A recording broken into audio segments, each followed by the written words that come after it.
kinywa changu wamekifumba, siku hizi silili mapenzi.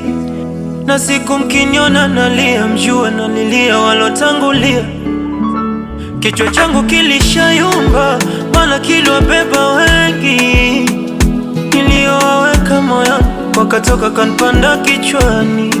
Kwa sasa na amani, moyo nacheka, nimempata msikivu, nami nikisema ninaeleweka.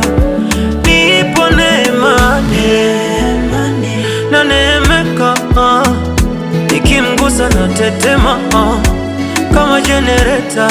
Nimerudi ujanani, mana nilizeeka kwa kukosea chaguo mapenzi.